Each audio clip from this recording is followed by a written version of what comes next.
big welcome to the show. Thank you, sweetheart. I'll see you in the interval. Now, I know some of you have been here before. I can recognise a few familiar faces in the audience, and I can smell some of you too. But all joking aside, for those of you not familiar with the show, where have you been the past 10 years? Living in a cave? Well, come on, answer me! Sorry. Get on with it! Start the show!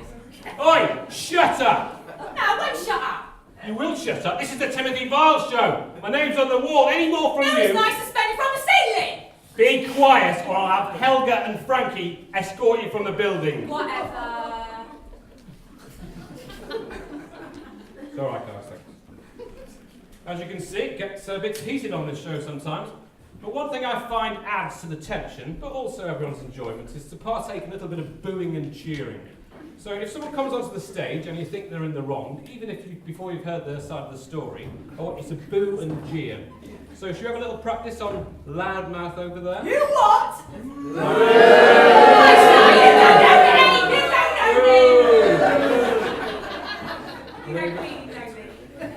think we got the hang of that? On with the show.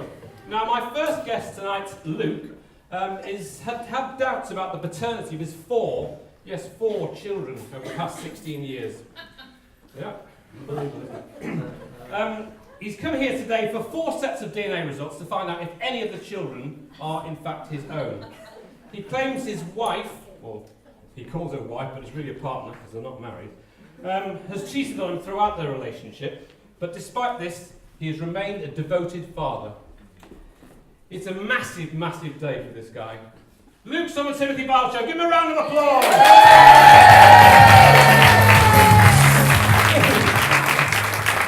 Alright, don't look scared. Yeah, just a bit nervous. Don't be. We're on your side. I'm just going to listen to your story and try and help in any way I can. At the same time, as laugh at your predicament and treat you in a condescending manner. Would that be okay, Luke? Yeah, that's fine, yeah. Okay, let's put some meat on the bones of this story. Right, so you've known Kirsty for how long now? 16 years or so. So quite a while, and you've got 4 kids? Yeah, Hamish who's 15, Elspeth who's 14, Morag who's 10, and Angus who's 3. Interesting names. Yeah, the wife chose them, you know what I mean? Is there any Scottish blood in the family? Scottish? No, don't think so. So you've been together for 16 years. You've got 4 children ranging in age from 3 to 15. But it's only recently that you've wondered if you're the father. Why now? What's prompted this? Well, it's always been at the back of my mind, you know what I mean?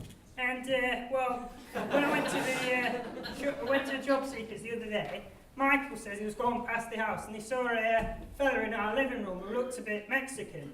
A bit Mexican, you say? How do you look a bit Mexican? I don't know. So, was he wearing a sombrero and carrying an oversized guitar, by any chance? I don't. No, I'm just going on what Michael tells me. So, who's Michael?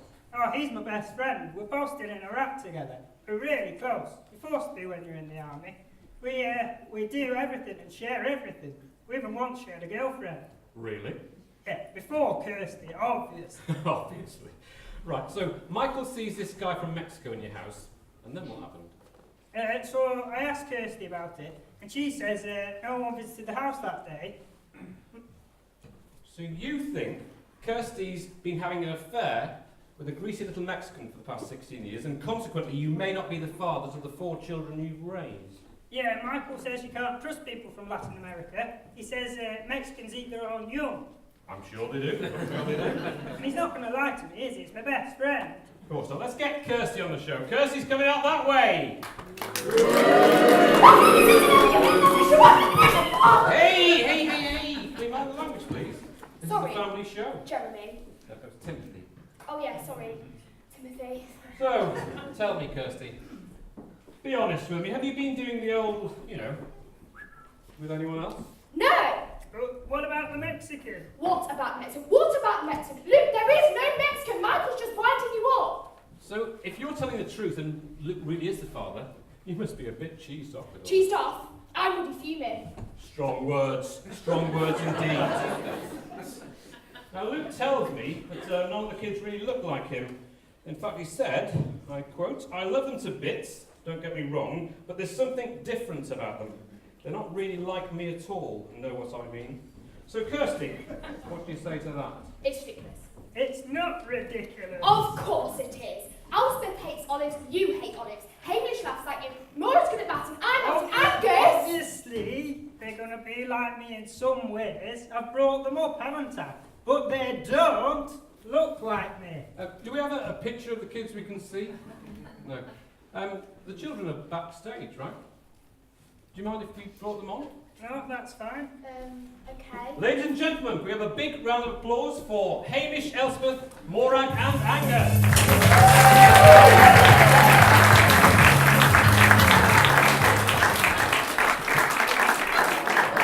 Hello there. What's your name?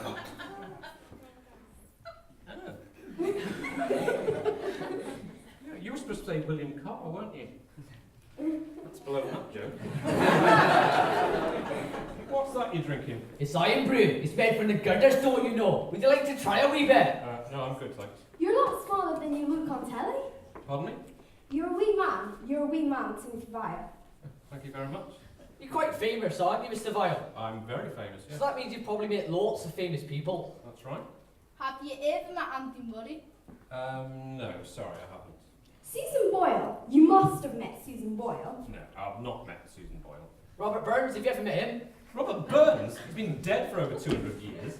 No! Karen Gillian. You must have met Karen Gillian. Sorry, I'm not sure who she is. Karen Gillian. She plays Amy Pond in Doctor Who. Is she Scottish by any chance?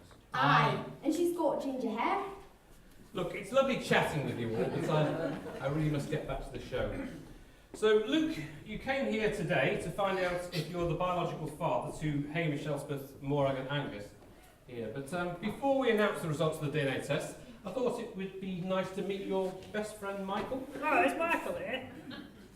Let's bring Michael out. He's coming on that way.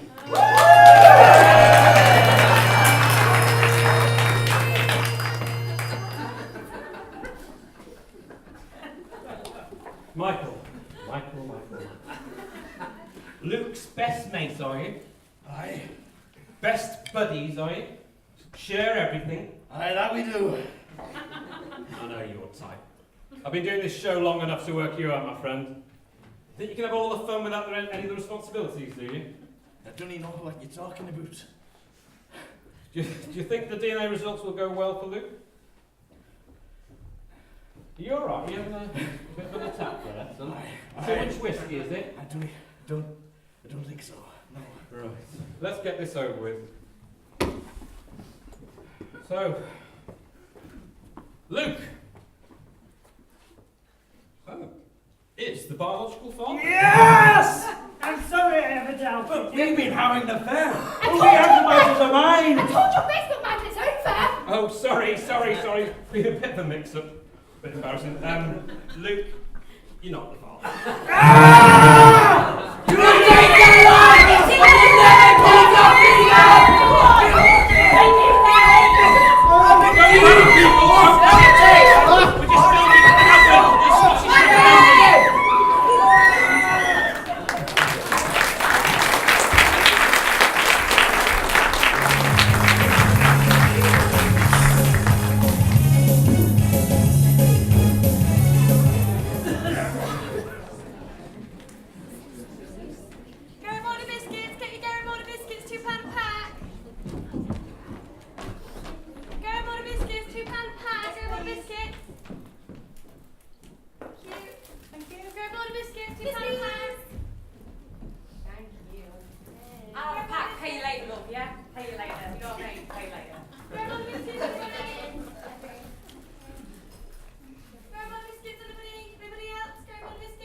Welcome back. Now, my next guest tonight, Wendy, says that her 17-year-old son is out of control.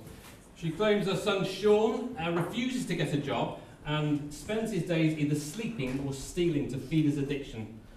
Recently, though, things have got a whole lot worse. because Wendy claims Sean's now become a dealer. A dealer in one of the latest so-called legal highs, Garibaldi biscuits. Wendy insists today that unless he sorts himself out, she will walk away from him for good.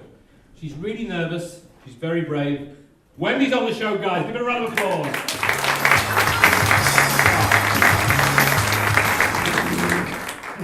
You're right. Just relax. Tell us your story. So, how old is he? He's 17. Oh, it's going to be 18 in August. So he's 17 years of age. You told my team that he won't work or go to college, and he doesn't even get out of bed until 12 o'clock every day. Yeah, that's right, that's right. He's stolen from you, hasn't he, as well?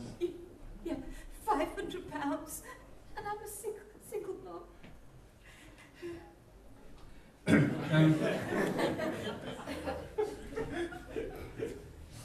It was your Christmas money, wasn't it? Yeah, I kept on forgetting to put it in the bank, you know. And anyway, one day I went to go get it. And it was gone. Are you tough on him or what? I tried to be, but it's all the verbal abuse, the names that he calls me. What does he call you? Oh, it's all right. It's all right. You don't have to tell us. Not unless you want to. Go on. What does he call you? He calls me fish face. So what's he like when he doesn't get his fix? He's horrible. Treats me like a dog. Pushes me around and everything. Does he hit you? Sometimes. Has he ever been violent with anyone else? You told my team that he's been cruel to animals. We've got a pet terrier. Anyway, I don't know what was the matter with him one day. Couldn't get his fix or something, I don't know. And he took it out on the terrapin. What did he do? He punched it. He punched the terrapin? Yeah. In the eye! Why do you still put up with him in the house? Oh, I don't know, Timothy. I'm soft, that's what it is. I bought him a TV last year for his birthday, you know. And he went out and he sold it, swapped it for some biscuits. I can't take it anymore, I know. Timothy. Tell us about Sean's addiction. Well, it started with his friends, experimenting, how they do at that age, you know. Anyway, he started with plain biscuits to start off with. And then he moved to the little bit more fancy ones, you know, those malted milk ones with the little cows on Oh, them. yeah. Anyway, eventually he did a bigger and a bigger fix, you know, and then it moved on to custard creams, balls, hobnobs. And eventually, inevitably, he snorted his first Garibaldi. Why he couldn't just dunk him in his coffee like everybody else, I'll never know. So he lives in your house, eats your food, won't work, insults you, steals from you. He goes round to me mum's, steals from his grandma, and I just put butchie. What's he stolen from the budgie? Oh, some cuttlefish, and a small mirror. And to top it all, you now think that Sean started dealing. Yeah. He keeps getting phone calls from this man, calls himself Diablo or something. I don't know. He sounds Welsh or Mexican. I'm not very good with accents. Anyway, I think he might be acting as a middleman between his friends and this Diablo. Should we get Sean out? Yeah. This is Sean, ladies and gentlemen.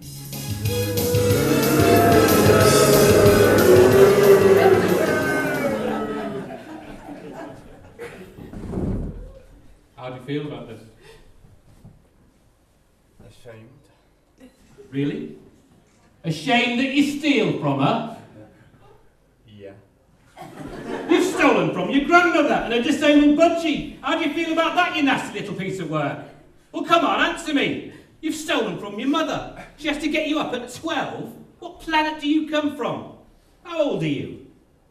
17. There are people your age fighting for this country and dying while you're laid in your pit. Look at me! She should have kicked you out years ago. The way you treat her, the way you treat others, the way you treat animals. What do you mean? You punched a terrapin in the eye. Wasn't in the eye. Where was it then? Just above the eye. Oh, well, that's all right. The abuse you give your mother is appalling. What do you call her? Fish face. What was that? Fish face. Why would you say something like that about your own mother? Look at her. Face like a fish. Do you get any money from the government? Yeah, JSA. You shouldn't get anything. You shouldn't get any money from anyone.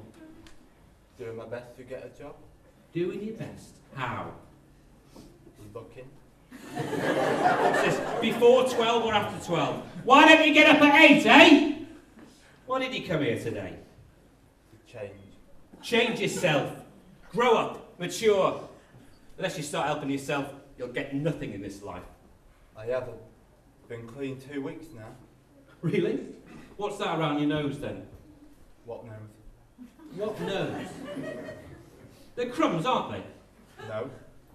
Well, that's funny, because the producer said he saw you before the show in the toilets with some fresh biscuits and a mirror. No. Probably a Budgie's mirror. You've been snorting Garibaldi's, haven't you? No. Come on, be honest for once. What's that underneath your fingernails? Who? No, it's not poo, is it? What is it? Bits of currant. Yes, we can help you. Yes, we can get you some of the best counselling in the country. But you need to be honest with us. You need to be honest with yourself. Don't you understand what these biscuits are doing to your body? No. Well, ladies and gentlemen, yesterday we got our resident doctor, Sarah Garner, to examine Sean. And today she's coming on with the results. Can we have a big hand? Dr. Sarah's on the show. Hello, Dr. Sarah, you're looking very well. Thank you, Timothy. How are you? How are the anal warts? Not now. Now, a lot of people talk about Garibaldi's as if they're harmless. Is this really the case? Well, Timothy, Garibaldi biscuits, also known as the caviar of legal highs, are seen as a relatively safe alternative to Class A drugs, such as cocaine and heroin. And it's true that taken in moderation, say dunked in tea or coffee, they rarely cause any long-term problems. However, an increasing number of people, particularly young adults, are turning to a highly concentrated form of the Garibaldi biscuit and smoking or snorting it to achieve an increased sense of euphoria. The results can be devastating. What did Sean's test results show? Well, Timothy, to be honest, I thought at first he'd got away with it. His blood pressure and ECG normal, kidney function is fine, and his blood sugar levels are within normal limits. But then I looked up his nose. What did you find? Well, like regular snorting of cocaine, Garibaldi snorting can cause nasal perforation. Sean's nasal septum is literally rotting away. So if he doesn't stop this biscuit abuse, what will happen? His nose will simply collapse on his face and he will be permanently disfigured. So he'll end up having a face rather like a fish, is that what you're saying? Yes, that's exactly what I'm saying, Timothy. Fish face Sean, they'll call him. Thank you, Dr. Sarah. Well, quite a sobering thought, I'm sure you'll agree. I have to say, though, I do have a confession to make. I've been very hard on you today because I have first-hand experience. You see, before I started doing this show about 10 years ago, I was addicted to these evil biscuits myself.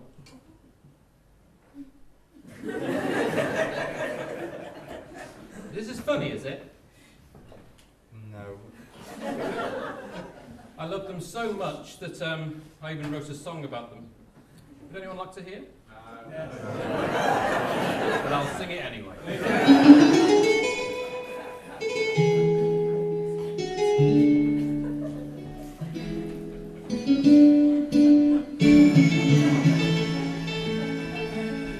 Garibaldi, I love you so. With your golden brown exterior Compared with you, other biscuits are inferior. How I hate it when you're not there. When the packet's almost empty. It pleases me when my tin has more than plenty.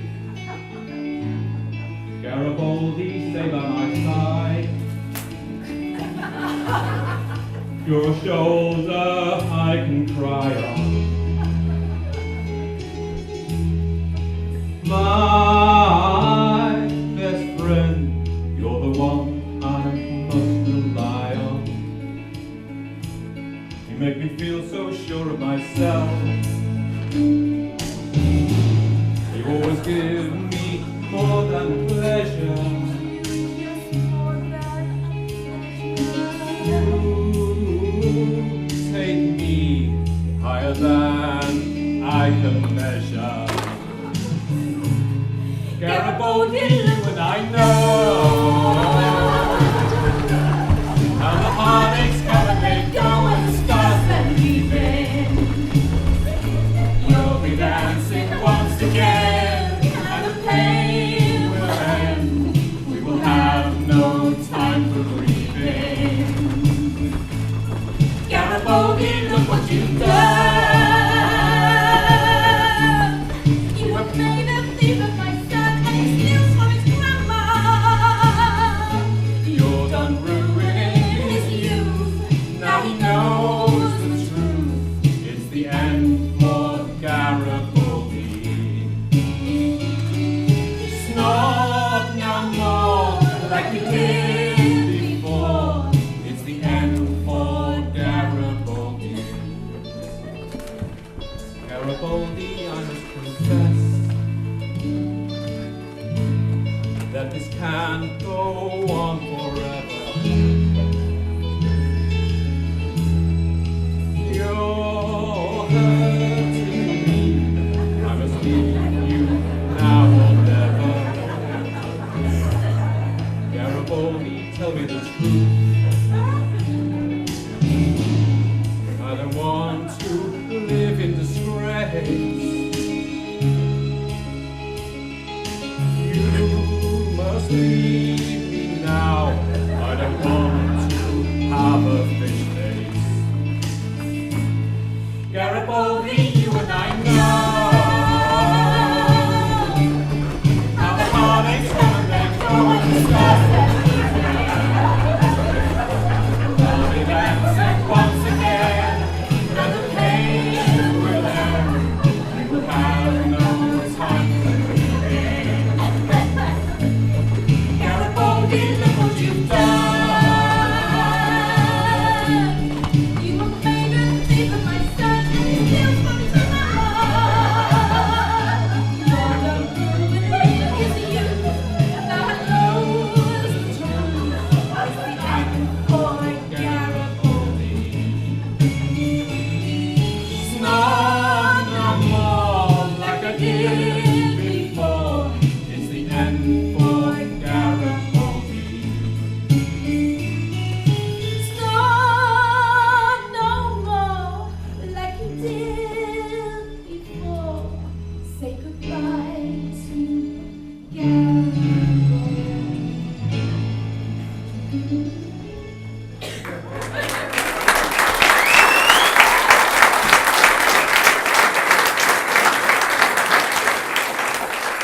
Please help me, Mr. Lyle. I don't want to end up looking like my mother.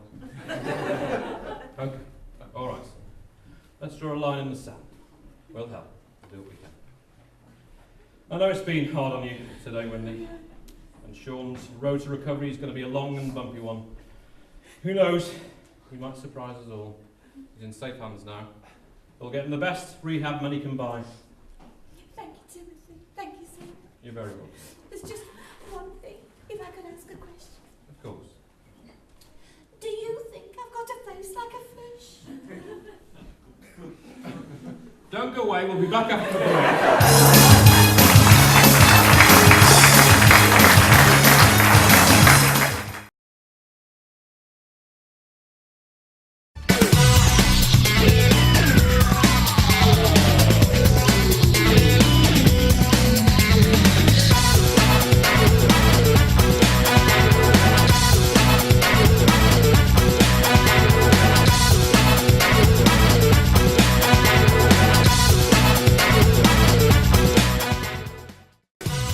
find out if you're the mother of a baby? Do you need a DNA test because you're so dim you don't remember giving birth? If you're 16 years or over and you want to be considered for the show, text the letters DNA along with your name to 63334.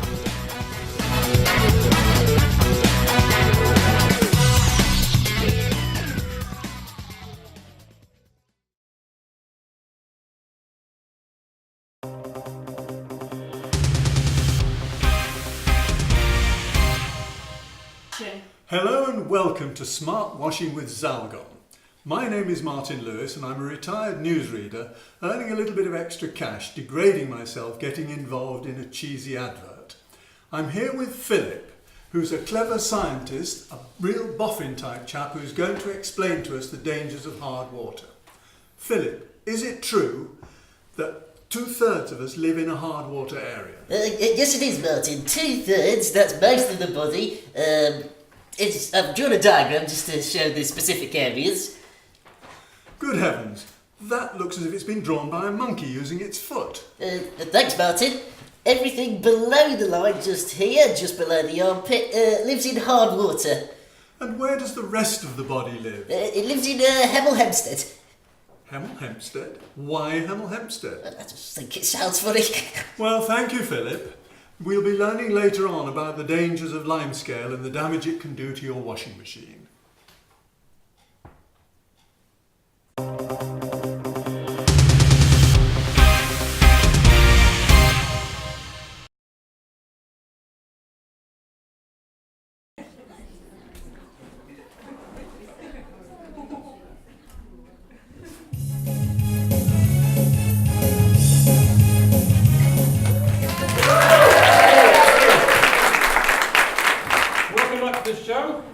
My next guest today, Isabel, comes with a truly remarkable tale.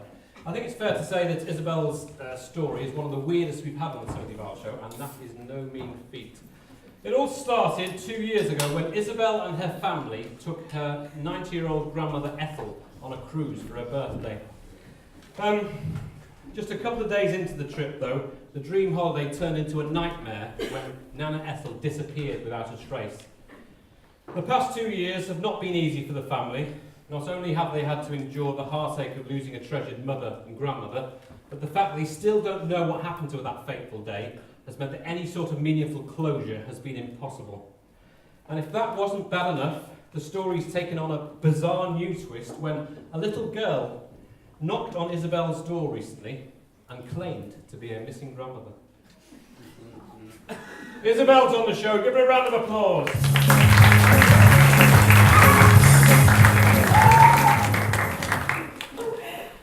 Hello, Peter. Have a seat.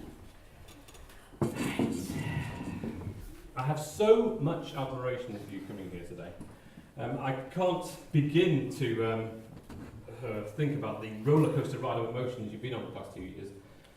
Just relax. I know you're nervous. Deep breath. Tell us your story. So, which scene are we in now? I think we're in the Oh yeah, okay. So, tell us about your Nana. Oh, she's the most perfect grandma you could ever wish for. And she's a big fan of yours, Timothy. We both were. We used to watch her show Tuesday, Thursday when I went round to see her. Oh, she would have loved to have been here. Of course, if she was here, then I wouldn't be here, because I'm here because she isn't. Sorry, I'm coming. I just can't believe I'm sat next to the Timothy Vile. You were telling me about your grandmother and saying what she was like.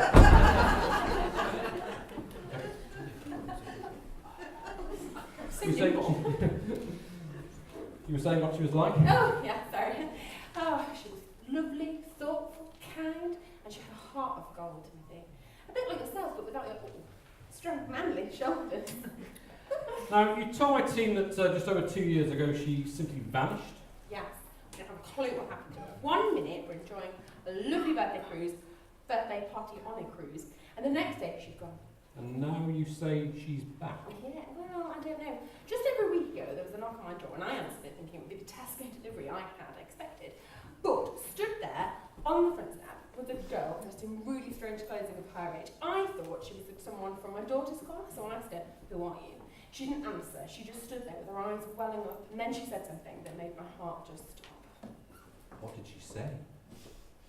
She called me Lulubelle. Lulubelle? It was my Nana Ethel's pet name for me. No one ever called me Lulubelle, except my lovely Nana. I'm not sure I understand what you're saying. Help me out here. Are you suggesting that your 90-year-old grandmother has turned into a little girl, sort of Benjamin Button on speed? Well, I don't know. That's why I'm here today, to get answers. It's just been too much. It's just, can I just crack my shoulder? My shoulders. Okay. Don't worry. Okay. We'll get to the bottom of this. Let's just take it one step at a time. Let's start at the beginning. Tell us about your Nana's birthday. Well, it was going to be her 90th, so we wanted to do something really special. And I know she'd always wanted to be on a cruise, but could never afford it. But none of us could afford it, really. So who paid for the Well, trip? I won it, or rather, I won enough holiday voucher to be able to afford to pay for half of it. It was in one of those fantastic life magazines, like Take a Break, with stories like Mother Gives Birth to Hamster or World's Fattest Man Eats Their Leg. Oh yeah, they were on my show last week. I know, I loved it. Anyway, I was so excited to tell her, and then when I did tell her, she was thrilled. In fact, it was the best day of my life. Although meeting you does come up for a second. Actually. So where did she want to go? I should never have agreed to it. I should have talked her out of it. So where was it? Where did she want to go I on a can't cruise? say the name, Timothy. I just can't. It brings me on cold sweats. Not sure what we can do. This is a long shot, but would it help if you told us in a song? A song? Yes. You're so thoughtful. Can we have some music, guys?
Right, so did anything odd happen in the run-up to your Nana's birthday party? No, it went so smoothly. In fact, when the ship's captain found out it was going to be her 90th, he arranged a party and everything. Nana was so thrilled. In fact, he even spent a couple of hours before the party chatting to her, getting to know her, just so he could give the speech. We were so impressed. Although we couldn't understand everything he was saying because he had a really strong Mexican accent. Mexican, you say? Curious. So, it wasn't just you and your grandmother that went on this trip, was it? Tell us who else went with you. Well, it was myself, my husband Simon, our 3 kids, my brother, his family, and of course my dad Peter. Who was your grandmother's only child? Yeah, that's correct. You told my team that it's been particularly traumatic for him because just a couple of months before the cruise, your mother, his wife, sadly passed away. Yeah, it was awful. Now I wanted to cancel the trip, but it's not what my mother would have wanted, so we managed to talk around. Would you mind if we brought your father on the show? Take a look at this fascinating story from another perspective. Of course not, he's a big fan of yours, as well, isn't he? Ladies and gentlemen, Peter's on the show. Give him a round of applause.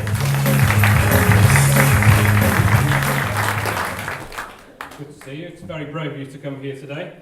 It must be so upsetting reliving the harrowing events which led up to your mother's disappearance. I can't begin to imagine what it's been like the past 2 years. I mean, how have you managed to cope, Peter?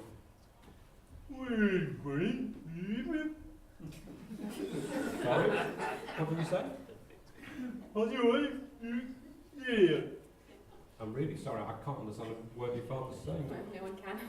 Oh dear, has he had a bad stroke? No, he's from Birmingham. Hang on, one of my crew speaks Brummie. Is Maggie here today? Yeah. Come on, Maggie! Glad you're welcome here today. What can I do for you? Right, Peter here speaks with a very strong Birmingham accent, and I'm afraid I can't understand what he's saying. I was hoping you could translate for us. Yeah, no problem. What exactly would you like me to say to him? I was just saying that it must have been awful these past 2 years, and I wondered how he coped. Timothy, going to 2 years, wife, mother, and years.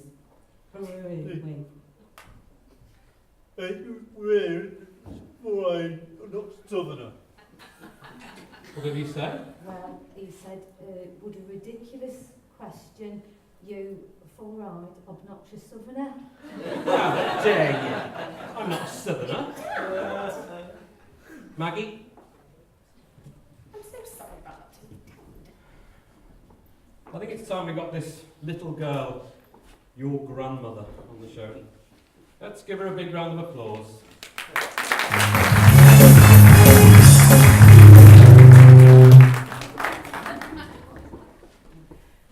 Pleased to meet you. Oh, aren't you a handsome one? You look just like my Stanley. So who's Stanley? My late husband. We met in Anderson Shelter during the war. Had that twinkle in his eye like you. So what are we going to call you? Ethel, that is my name. You honestly expect me to believe that due to some supernatural shenanigans that went on the Bermuda Triangle, that Isabel's 90-year-old grandmother turned into you? Come on. She does know a lot about my grandmother's life, Timothy. I bet you're starting to go off me now, aren't you? Oh, and starting to go off him, Luluva. My Stanley would have never spoken to me like that. You've never been married to Stanley. You're a little girl. You don't have everything, young man. Some things in life simply can't be explained. Okay, if you're telling the truth, it should be easy enough to prove. Isabel just needs to ask you a few questions that only her and her grandmother would know the answers to. But it's not that simple, you see. Whatever happened to me in the Bermuda Triangle was extremely traumatic, and I can only remember snippets of my life. How convenient. Please have an open mind, Timothy. If there's any chance he's pleased with my grandmother, don't upset her. Thank you, dear. Does anyone like a Murray mint? My throat's a little dry. It's these diuretics I'm on. Son, they're your favourite. See what I mean? All right, I'm willing to give you the benefit of the doubt. We'll find out the truth soon enough anyway when we get the results of the lie detector test. But I'm willing to play along for now. I've got a question for you though. Don't take it the wrong way, but how does the Bermuda Triangle turn a 90-year-old woman into a little girl? I don't know, Timothy. I honestly don't know. 1 minute I'm dancing a Macarena cruise ship, and the next I'm standing outside my granddaughter's front door in Chiswick. I can't believe I'm encouraging this, but let's get our paranormal expert, Jessica Flange, on the show. Big hand for Jessica! She's coming on. Hello, Jessica. Have a seat. So have you caught the Loch Ness Monster recently, or been on any dates with Bigfoot? Now look, Timothy, I know you're a sceptic, but as Ethel has already explained, some things cannot be explained.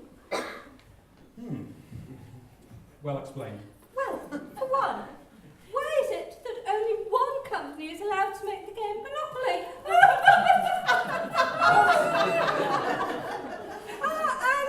another one, how do the signs that say keep off the grass get there in the first place? Go on then. Why is it that if the black box of an aeroplane always survives a crash, they don't make the whole plane out of the same material? Yeah, hilarious, Jessica. Can we get on with the show, please? First of all, do you believe that this little girl is over 90 years old? Now look, Timothy, when we're dealing with the Bermuda Triangle, anything is possible. But how could you explain Nana Ethel's situation? Well, there are two possible theories. Let me commune. Some people believe that the legendary underwater city of Atlantis once lay deep beneath the ocean in the Bermuda Triangle, and that the remnants of the intense energy crystals that were once used to fuel the city are now interfering with airplane and ship electronics, causing them to go haywire. I know I'm a skeptic, but I think I was hearing that too. Well done, Timothy. Now that could explain the disappearance of a ship or an aeroplane, but not an old age pensioner. Well, perhaps the next hypothesis is more believable. For some time now, the Bermuda Triangle has been serving as a portal for interplanetary, interdimensional creatures that beamed Nana Ethel onto their spaceship, fired some sort of rejuvenating ray at her, and reversed her biological clock. Yes. Now, why didn't I think of that? Let's get the results of the lie detector test, shall we? Would you mind if I did some... Hold on. It helps me relax. Whatever. Right. We'll ask you one simple question. Are you really Isabel's grandmother? You failed the lie detector, didn't you? No, I didn't. Are you sure about that? I'm 100% positive. Well, I'm 100%. You're a dirty little liar. No! I'm not lying. I'm not. I am your grandmother. Look what you've made me do now. I've dropped a stitch, all that shouting. Are you proud of what you've done to this poor woman? Eh? Look at me! What's going on in that nasty little head of yours? Eh? Answer me! I'm telling the truth. It's those three-dimensional creatures that done it to me. Look her in the eye and tell her that. Go on, look her in the eye! Which one? What? Well, she's got two eyes. I can't look into both of them at the same time. I think my left is the nicest. Okay, look in the left then, look in the left. I'm not your grandmother. I'm sorry. But why? I don't understand. It's not funny, you know. Let's just stop a minute. Every day I get told, every single day, just do the job in the right way and be balanced. Then every so often, I come onto the stage and someone really annoys me. You, selfish, disgusting... I didn't want... Oi, shut up! You can't talk to me like Oi, that. do me a favour, I'll talk to you any way I like, you disgusting human being. How old are you? 10. There are people your age fighting for this country and dying. And you think you can just turn this woman's life upside down? Well, do you? Hey, look at me when I'm talking to you. Show some respect, you disgusting creature. And you're rubbish at knitting. Look at this. It's pathetic.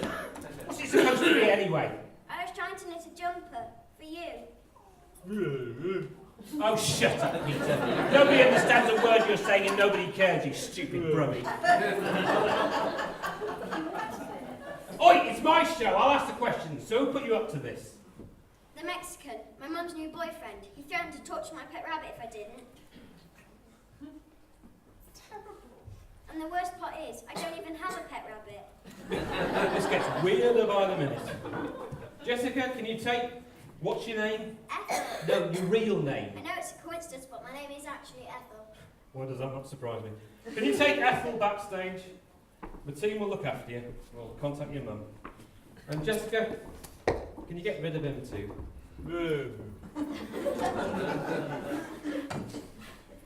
I'm sorry you've not got the answers that you wanted today. That's okay. I did find out the truth about Nana Ethel.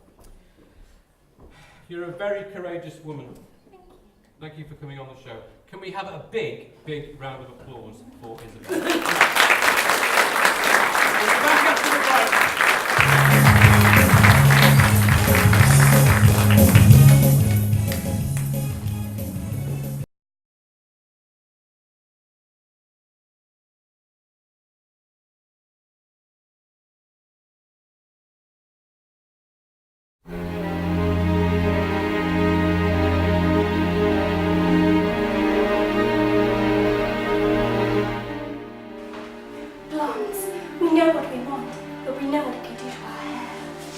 Excellence Triple Care Colour from Laura Cash. All the colour I want, all the care I need. Made using the finest unicorn extract with added pre-pro alpha keratin beta, plus blended with butterfly crystal luminescence technology for beautiful looking hair. I love the way the colour blends. Roots, greys, forget. Laura Cash, overpriced beauty products for bimbos. I'm not worth it. No, it's because I'm worth it. Because he's worth it. Oh, forget it. Oh, forget it. Cut!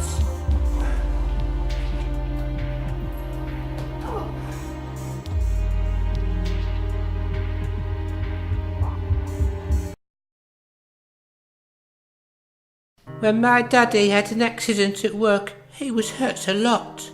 He fell into a huge mincing machine, and the only thing left was his finger. It's not been easy for Mummy, but we've been getting help. At Franklin Mitchell Solicitors, we've secured over £1 billion in the last 2 years to help injured people get their lives back on track. Now Daddy's more like my daddy, and I'm his little princess again. Franklin Mitchell, because compensation is only part of the story.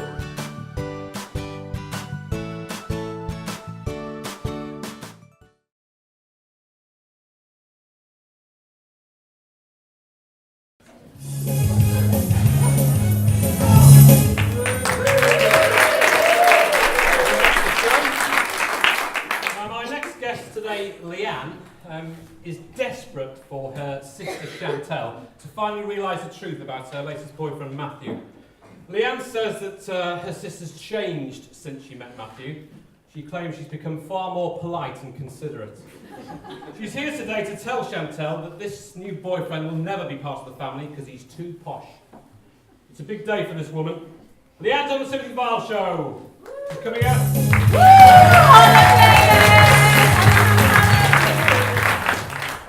Have a seat.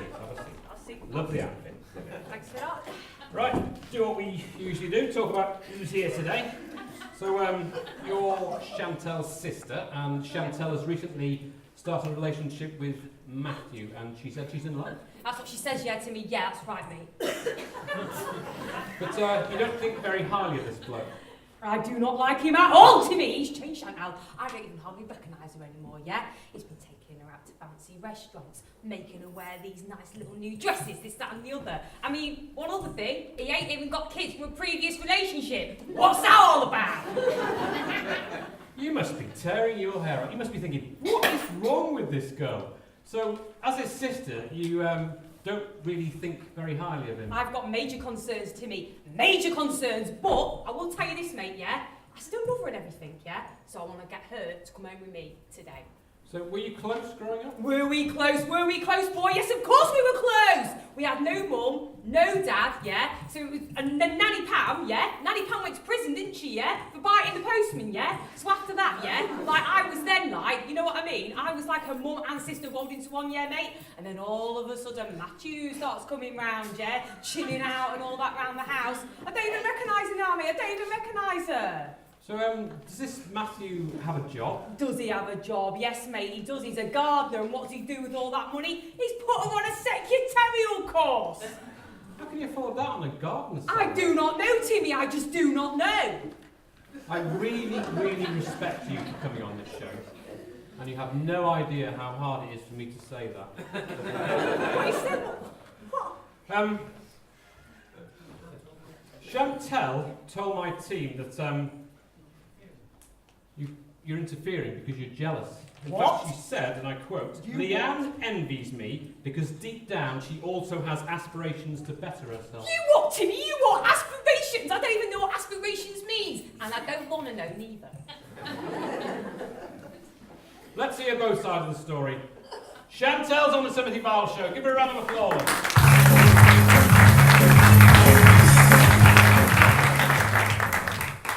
Chantel, have you any idea what you're doing to your poor sister? The woman who, by all accounts, raised you single-handedly after your grandmother got sent down.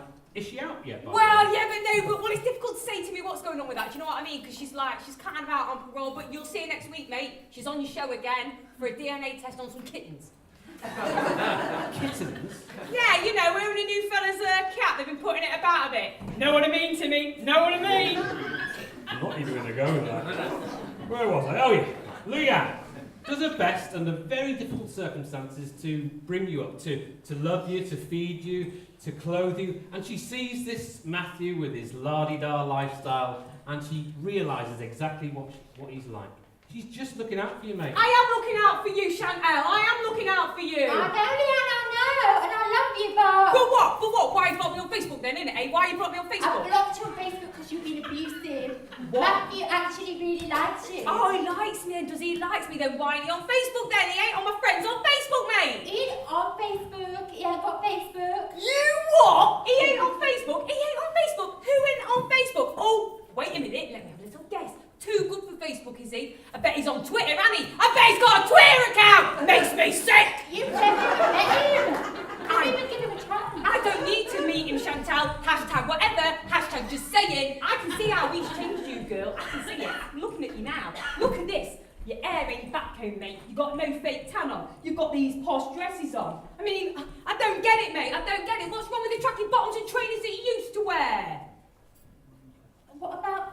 And you've got some glasses on! What are they all about? Yeah, I've got astigmatism, and I needed glasses for a long time, Leanne, but I didn't want to get any because my friends would have laughed at me. Oh, no. But Matthew has taught me that astigmatism is nothing to be ashamed of. Oh, look, I just don't care about this, mate. I don't care. I just care we're drifting apart. No one cares you've got stigmata, mate. No one cares. I just want you to come in with me today. Stop changing, mate. Stop changing.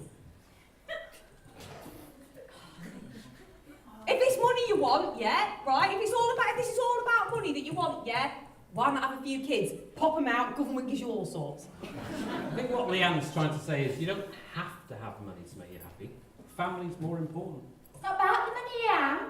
I just want a place of my own. I don't want to live in a council house with you and Steve and the kids for the rest of my life. See what I mean, Timmy? She's lost the plot.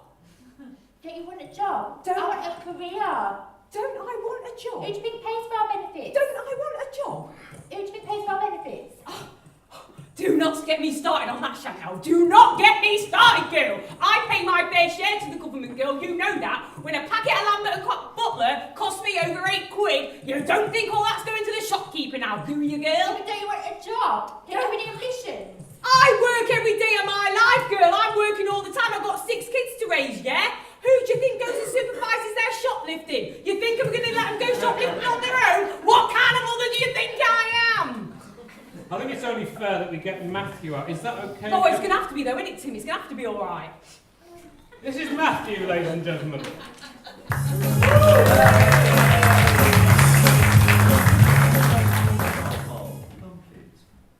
What the hell? I do not like this. I do not like this, Timmy. I'm just putting it out there, mate. So, Matthew, tell us your story. Are you a control freak? I don't know what you mean. Why are you trying to change Chantel? I'm not trying to change Chantal, Timmy. Any changes she's made have been of her own choosing. I'm forced her to behave or act differently. Tracky bottoms and trainers not classy enough for you, eh? No, not at all. You pathetic little snob. Think you can mess about with these people alive? Think you're better than them, do you? Well, answer me. No, I just prefer dresses, that's all. Why, are you a tranny, mate? I beg your pardon? Are you a transvestite? No! I just prefer when Chantal wears dresses. Oh yeah, you're far too naughty to be trendy, ain't you, mate? Way! Woo! Speak up, boy! Who are you? That's Steve and Leanne's partner. It's not Steve, it's Steve, you stuck-up cow. Do you want to come up here and discuss this? Yeah, come on, Steve, get up here, boy. Let's have someone keep it real, yeah? Let's have someone keep it real. I've had enough of this BS, Steve. I've had enough of this BS. I want someone to keep it real. Finally, the truth comes out, the facts are here, yeah? I didn't want to be on your show, to be honest with you, this nonsense doing my head in. So, tell me, Steve, how long have you and Leanne been together? About 6 months, but we've known each other a lot longer, haven't we? Certainly have, darling. Certainly have.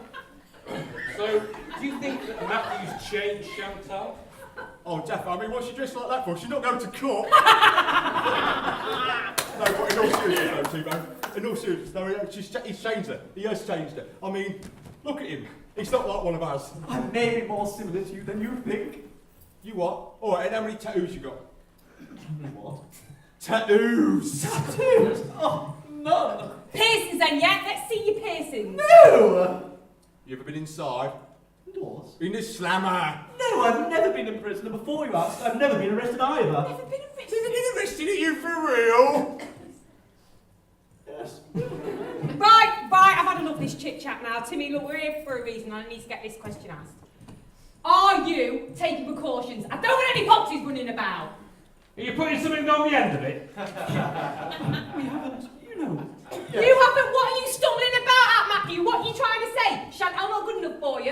No, she's beautiful. We're just taking things slowly, that's all. Slowly? You've been going out with her for 2 weeks for crying out loud. What? Something wrong with your ding-dong, is there? Something like with your ding-dong? Oh, no. I'll tell you something though, my Uncle Frank, he got his Johnson Court industrial fan. He still managed to father 5 different kids by 4 different women. Why he had 2 kids by the same woman, I will never know. I don't know what the matter with you people is. Is it so bad, really, to come from an ordinary family, to work hard, to not have been arrested or addicted to drugs or have a history of violence? Is that so bad, really? So, Mr. Ordinary, how did you meet Chantal? Well, a client of mine runs a revolutionary new dating agency. You may have heard of it, tableaudating.com. Something about that sounds familiar. Well, unlike most dating agencies which match you up with people with similar interests and backgrounds, at Diablo Dating, they ask you a series of seemingly random questions and analyze your answers with advanced computer algorithms to match you with your perfect partner from any social or economic background. And they were spot on with Chantal and I, weren't they, darling? So, you said one of your clients runs this agency. Is this someone whose garden you look after? Oh, no! I'm a hedge fund manager in the city. Oh, I see. What's that, you trim edges? You trim edges, Netney? Trim edges? No. A hedge fund manager is someone who takes vast amounts of investors' money and bets it on the stock market. And even if they lose everything, they still get paid ridiculous bonuses. Wait a minute there, Timmy. Let's just pause that there a minute. You're telling me that you take innocent people's cash, yeah, bet it and do this, that and the other and whatever you like with it, and even if you cripple them and their savings and their families financially, you still walk away with silly money and bonuses, boy? Yeah, that's right. In that case, welcome to the family, boy! You're alright, mate. You're alright. Chantal's got a good in there, girl. Got a good in there. Hey? Consider yourself, consider yourself, what of the family? We thank to you, so strong. It's clear we're gonna get along. Consider yourself well in. Consider yourself part of the furniture. We don't got a lot to scare there, but who cares? Share whatever we got to share. If there's a chance of it, the wish and sing some holidays, empty holidays, wide crowds. Or the Jackson will make some money to pack the bill, then the drinks are on the air. Consider yourself alright. We don't wear Black frost. stop considering the rights to read. Consider yourself what a boss.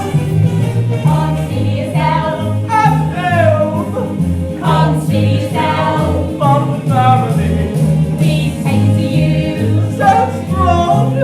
It's clear we're going to get along.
Are you fed up with all those unsolicited phone calls offering to help claim back mis-sold PPI insurance when you haven't even taken it out? Do you wish you could get compensation for the inconvenience and time wasted answering such calls? Well, now you can. You could be entitled to thousands of pounds in compensation. To make a claim, text your name and the word sucker to 57273, and one of our agents will phone you back today, and tomorrow, and every day until you lose the will to live. Text costs £50 plus your standard network rate.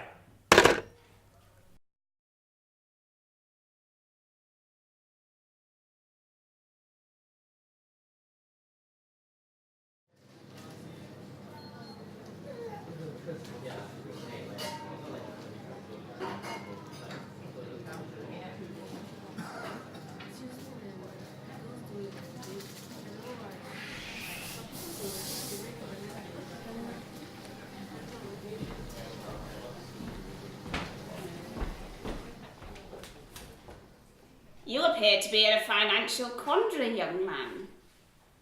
At Ronger, you can choose exactly how much you want to borrow and for how long. Really? Of course, we decide the exorbitant interest rates. Great, thanks. I'm not going to kiss you. I don't know you. How did you even get in my house? Kiss it!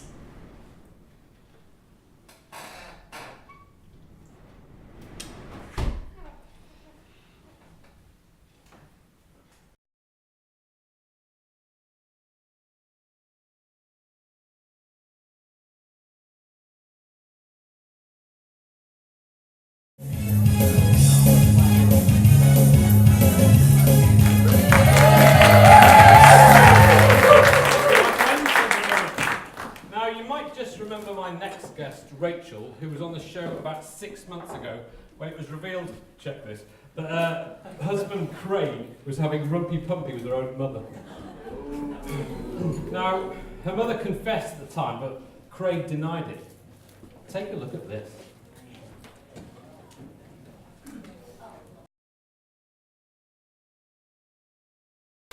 In your own words, Jackie, tell us what happened. Well, Craig came round to my house one night to deliver a second-hand Zanussi washer dryer and to check my plumbing. Oh, he did that all right. Anyway, one thing led to another and we ended up naked on top of the Zanussi. Whoa! I've heard of some stories of seduction on this show, but not involving a fridge freezer. It was a washer dryer, not a fridge freezer. Say the difference. Don't be stupid. Have you ever tried washing your clothes in a fridge freezer? Now, even though Jackie, Rachel's mother, admitted the affair, Craig professed his innocence right up until the lie detector results. Watch this.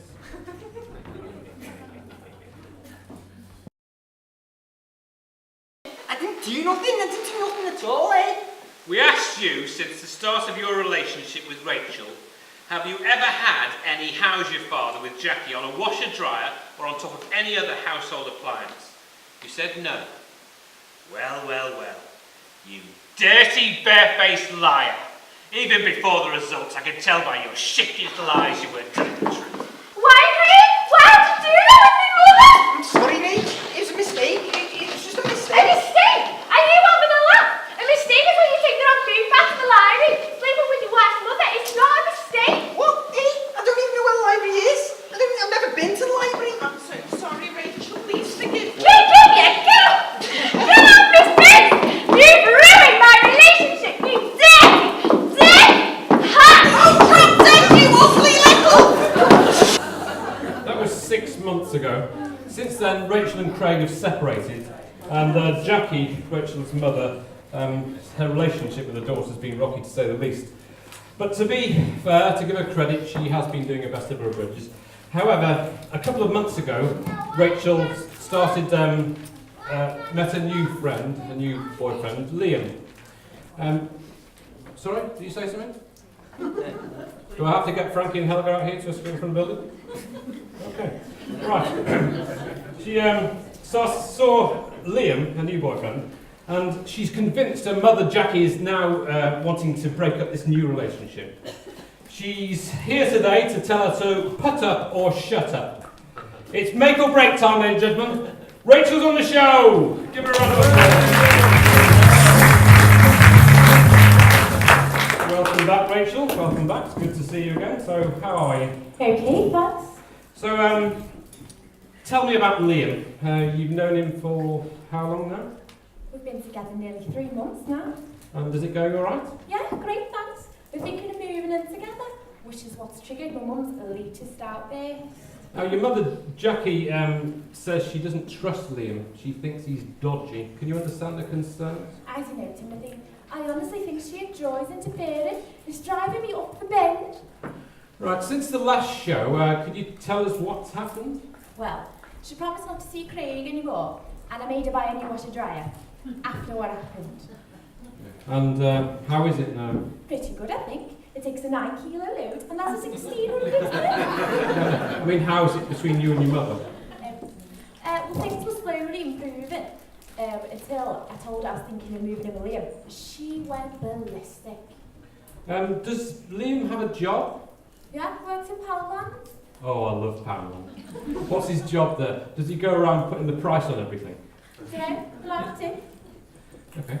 Now, perhaps your mother finds Liam attractive. Don't take this the wrong way, but maybe she finds him attractive and she wants to seduce him like she did with Craig. No, not this time. Mum says he's too hairy. She likes her men clean shaven. So does she have a partner at the moment? No, and I think that's part of the problem. If she had a boyfriend of her own, don't think she'd spend all the time interfering in my relationship. Well, why doesn't she just go out and find herself a man? She doesn't have a lot of luck with men. It's been a long string of disasters, really. Her first husband, my father, Andy. He was a professional stuntman and died while working on the Bond set of the film GoldenEye. Yeah, I'm sorry. Was it a car crash or did he fall from a high building or something? No, he was on his lunch break and choked to death on an enchilada. Right. Then came Tony, a really nice fella she met on holiday. What did he do for a living? Something army related? Oh, yeah, he was a bomb disposal expert in the army until his untimely death. Oh, that's terrible. I have so much admiration for those guys. I don't know how they can do what they do. Yeah. Anyway, he was having his dinner one evening and tragically choked to death on a taco. A taco? Yeah, it's a traditional Mexican dish composed of a corn or wheat tortilla folded over a filling. I know what a taco is. Oh, I see. Well, it took Mum a while to get over Tony, but then she met Derek. He worked as a lion tamer for Billy Smart Circus. He sadly also died prematurely. Don't tell me. He choked to death on a burrito? No, he was mauled by lions. Oh, right. My boyfriend after Derek choked on a burrito. Should we get your mother on the show? Round of applause. Jackie's going on that way.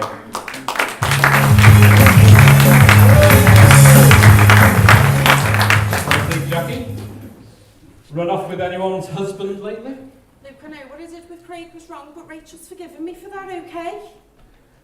Right, Rachel said that you agreed not to see Craig anymore and to buy a new washer-dryer. So how is it now?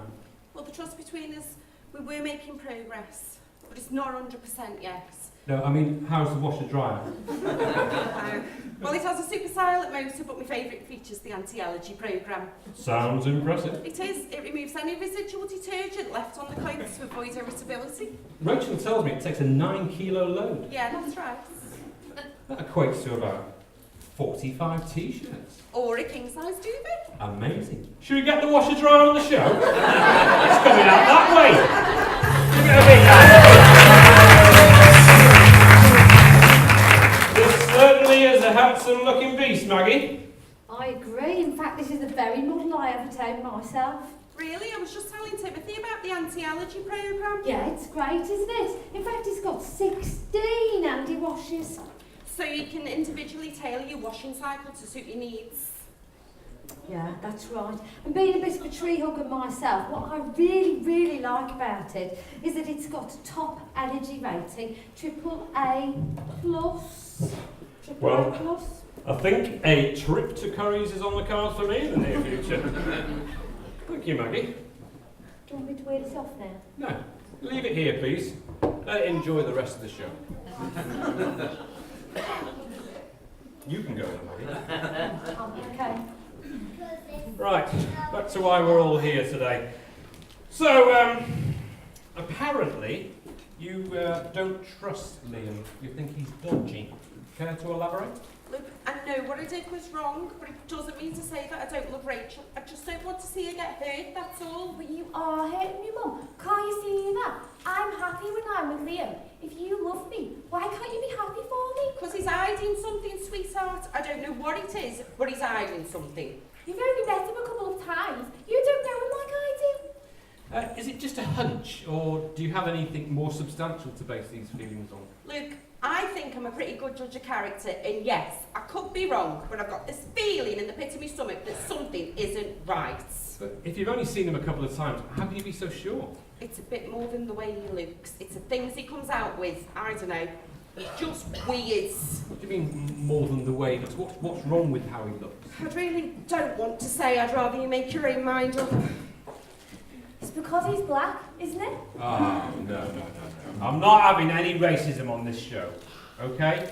He's a bit more than black, Timothy. Be quiet, you narrow-minded bigot. You'll see what I mean. Oi! This is the Timothy Vile show. Button it and don't speak until I say you can. Have you got that, you little racist? I think it's time we got Liam on the show. Big hand for Liam, he's coming on this way.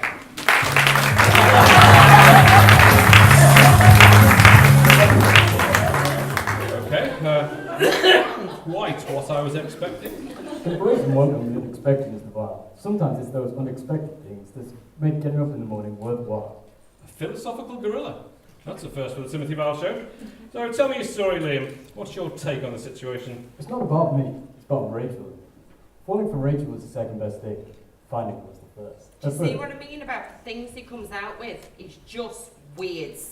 I hope you don't mind me asking this, Rachel, but what was it that wanted to make you go out with the gorilla in the first place? When people ask me what I see in Liam, I smile, look down and say nothing. Why?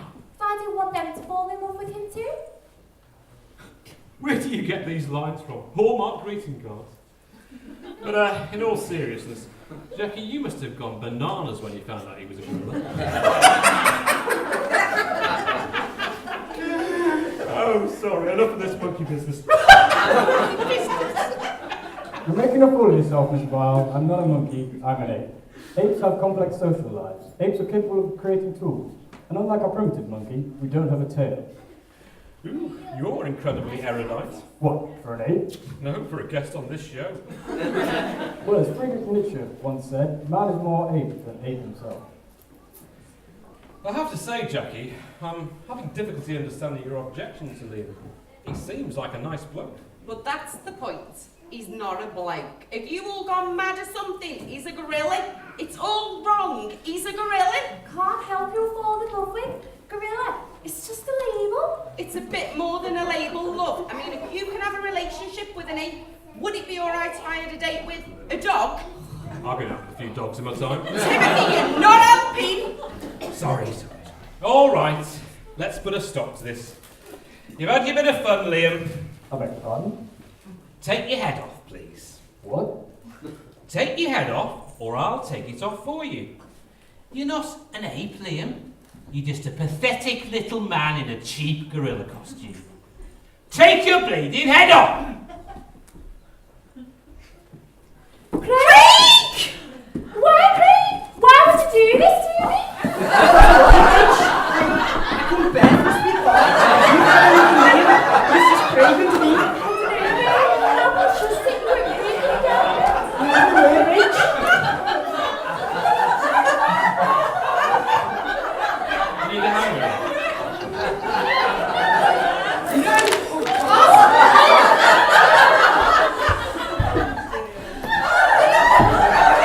Come on, my big boy, and let me take you for a spin. I think there would be a good place to be.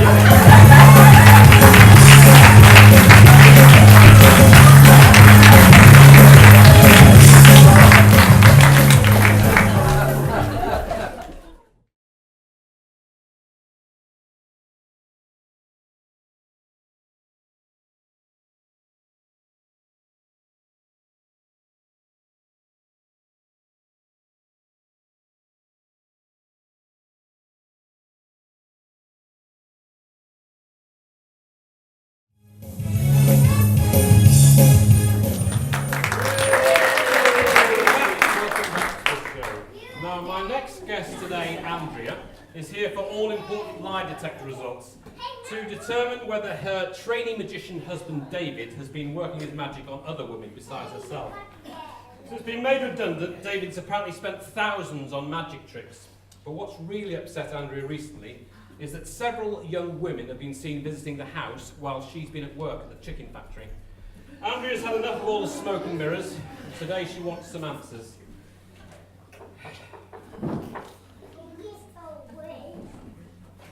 Andrea's on the Timothy Barnes show. Simple as that. That was the fastest I've ever seen someone come onto this show. I'm just keen to get this sorted out, Timothy.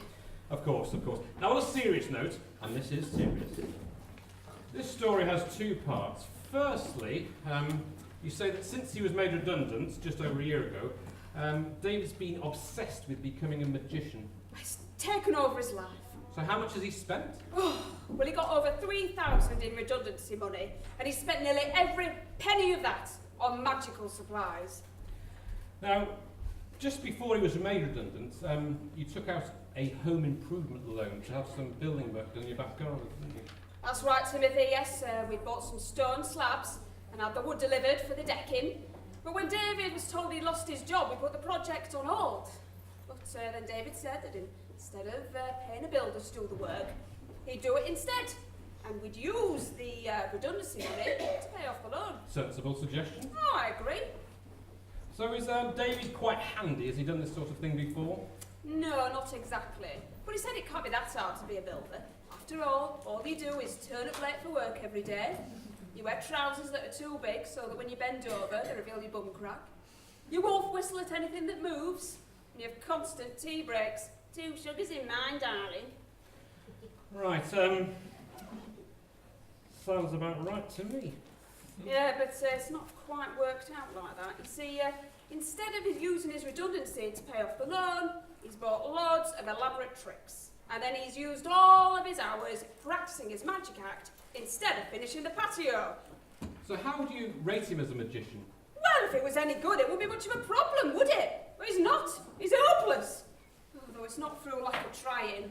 He takes any opportunity possible to practice his tricks. You were telling my team about an incident in IKEA recently. Oh, it was so humiliating. David and we'd just finished a large plate of gravlax for lunch. When he told me to put him in a wardrobe that was on display, wrap around a series of chains, attach a padlock and throw away the key. How long did it take for him to escape? 4.5 hours. It was horrendous. It must have been embarrassing for you, but it would have been terrifying for David, because he told my team that he's actually claustrophobic. Oh, well, it wasn't all that bad. You see, David is actually a claustrophobic masochist. You see, he may have spent 4.5 hours screaming, "Let me out, let me out," but he secretly loved every minute of it. How bizarre. He must have been really thirsty, though, after all that gravlax. Oh, well, fortunately, we're able to prise open the door just wide enough to feed a small straw through, so he can have as much lingonberry juice as he could drink. Right, now, David's obsession with becoming a magician is not your only strain on the marriage, is it? No. Tell me about the other women. Well, they're just rumours, Timothy. But Bernard says he's seen several attractive young women enter the house when I've been at work, and they're never there when I get home. So who's Bernard? Oh, yes, Bernard. He's a lovely old man. He lives in the house opposite.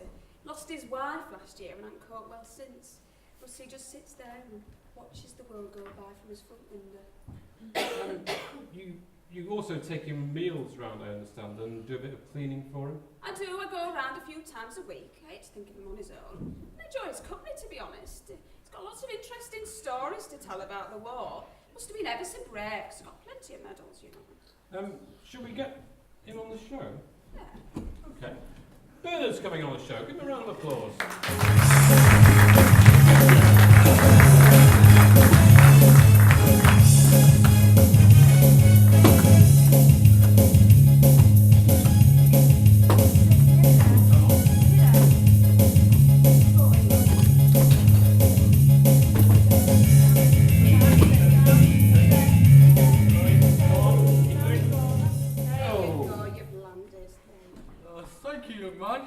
It's been a long time since anyone's called me young man.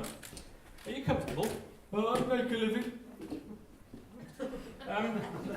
Bernard, I know it's hard for you. I know you don't get out much since your wife passed away, so thanks for coming here today. No, when she had the stroke, they took my driving licence away from me. I used to drive tanks in the war, you know. Really? Now, Andrea says that you've seen lots of things. Yes, the army's taken me all over the world. I was stationed in North Africa during the war, you know. No, I mean, you've seen lots of things happening at Andrea's house through your front window. Yes. Lots of pretty young ladies coming and going. I don't know how he does it. He's what we call a rump back in my army days. A rump? Yes, a really ugly mother. Right, and what do you think is going on there? Well, we're all men of the world, Timothy. I think we have more than an inkling about what's going on here. So what do you think's happening? I think he's parking his car in other ladies' garages. Hey? I think what Bernard's trying to say is putting his Aladdin into their caves of wonder. Caves of what? You know, launching the meaty missile into the ground zero grotto. No, sorry, you've lost me there. Putting his basilisk into their chamber of secrets. What's a basilisk? Cleaning out the coffers with his womb brew. Plain English? I think he's having an affair. Ah, why didn't you say so in the first place instead of beating around the bush? Yes, there's a good one, though. Shall we get Bernard out? Oh no, you're already here. David, yeah, that's a good idea. Let's get David on the show. Give him a round of applause. He's coming out this way. It's a kind of magic. It's a kind of magic. A kind of magic.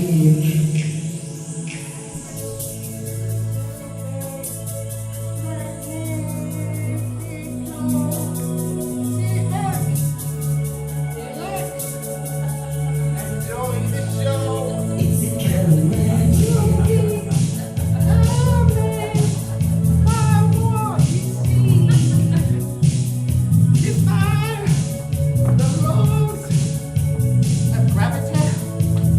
It's a kind of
The Great Magnifico. Oh, but first, Timothy, I'd like you to pick a card from the deck. Show it to the audience. Don't let me see it. Put it back in. Now I'm going to shuffle the cards. Was this your card? No. This one? Sit down, David, will you, for goodness sake? I don't know what went wrong. So, David, let's talk about why you're here today. Get some background. So how long have you and Andrea been together? 6 years, though it feels like a lifetime. Lately, though, the relationship's been strained to breaking point due to these allegations of infidelity, haven't they? As if I'd be doing anything like that. What about all these women Bernard's seen going into the house when I've been at work? I've told you. I've been interviewing them for the position of magician's assistant. Oh, I don't deny they've been playing with your magic wand. Oh, as if I'd be seeing other women. Anyway, I think you're having an affair with Bernard. You're over there often enough. Oh, don't be ridiculous. So it's not that ridiculous. I tell you, I was 10 years younger. 10 years? More like 50. 25 at the most. Right then, 25. Yeah, if you were 25 years younger, you'd still be a miserable old git. Keep out of the people's business, you interfering old codger. How dare you? I fought in the war so you could enjoy your freedom. You didn't fight in the war. Yes, I did. Oh, what year were you born? 1932. That would make you 13 when the war ended. I was very tall and lied about my age to serve king and country. You're not tall now. How could you have been tall back then? Because I've got arthritis of the spine. I tell you, if I could stand up straight, I'd be 6'6".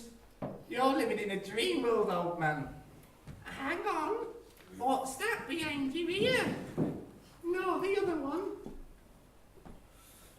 Oh, get away from me, you freak! That was very funny. But on a serious note, David. The Great Magnifico.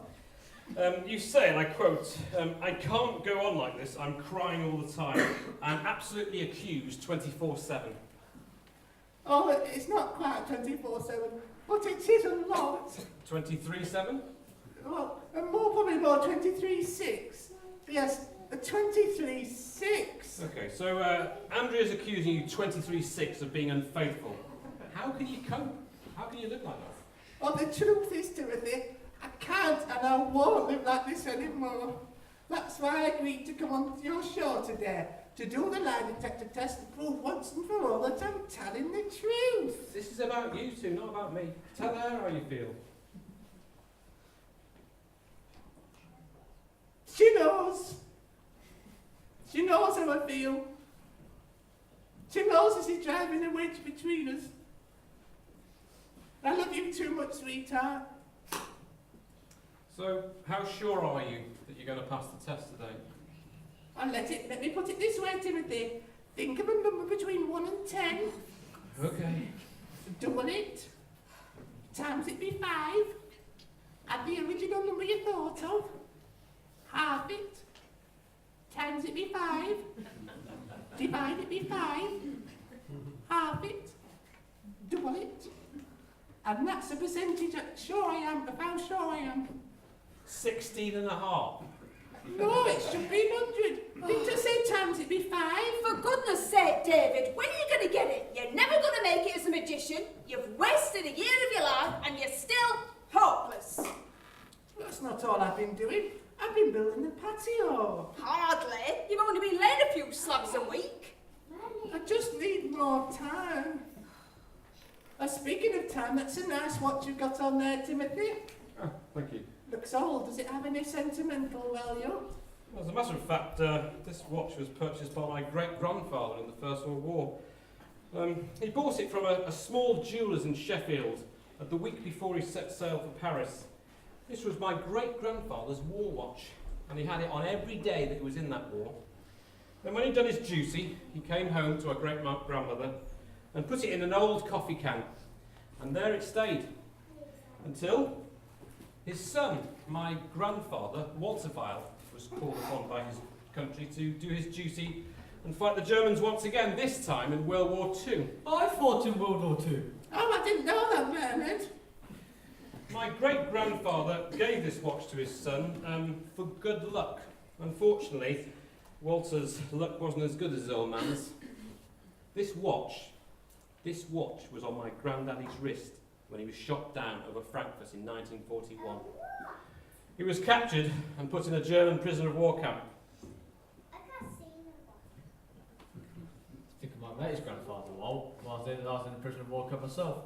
What, when you were 9? Oh, shut up, Bernard. Anyway, my great-grandfather didn't want the guards to see the watch because he knew they'd confiscate it, it'd be taken from him. And the way my great-grandfather looked at it, or is it his grandfather? No, it's his grandfather. This was my father's birthright, and he'd be damned if he'd let any Nazi goon get their stinking hands on his son's birthright. So he hid the watch in the one place he knew he could hide something, up his bottom. 3 long years he wore this uncomfortable hunk of metal up his bottom. And when the war ended, he went back home to his family. Years later, when my father turned 21, the watch was passed on to him. And my father was also a military man.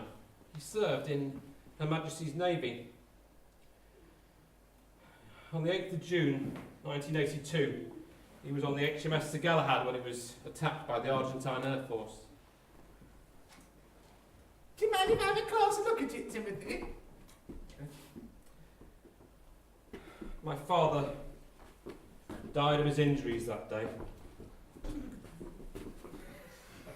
Now, the Royal Marine, who was desperately trying to tend to his wounds, later told me that his dying words were, "Give this watch to my son." And I've had it on every day since then for the past 30 odd years. So, to answer your question, yes, I think it's fair to say it does have some sentimental value. What the hell? Relax, it's just a magic trick. It better be, David. The great Magnificat. Now, Timothy, you clearly saw me take your father's watch. And his father's before It's him. all right, we don't want to hear that again. And you clearly saw me put it under this silken red handkerchief. Yes. I look ashore, dearie me. You stupid flipping rump! I must have forgotten to switch it. Oh, sorry, Timothy. I hate you! I despise you! I want to rip the head off your pathetic little body! Very easy, Mr. Brown. You're a better man than that. He's a stiff upper lip, old boy. That's what got me through the Battle of Britain. Oh, shut up, Bernard! All right.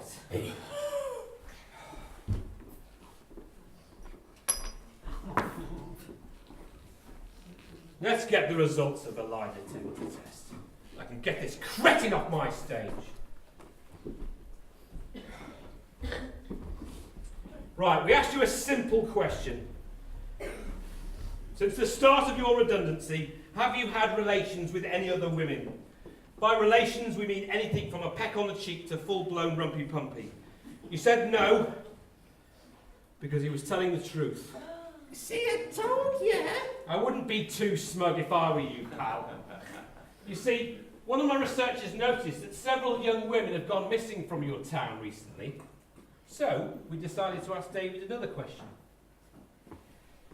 Since the start of your redundancy, have you murdered any women and buried them beneath the patio?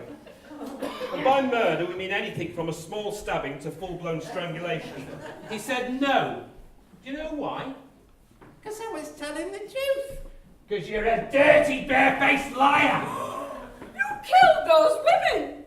No, I just interviewed them. Why does it say you're guilty then, eh? You waste of space! Don't look all pained. I don't buy it. But I didn't do anything. Just admit it. Be a man about it. Come on, the lie detector results were off the charts. I told you, I didn't do anything. This is your last chance to save any shred of dignity you may have left. Are you a cold-blooded killer? I didn't do You anything. murdered those poor innocent women! Yes, but at least I didn't sleep with them. Oh! There you go, darling.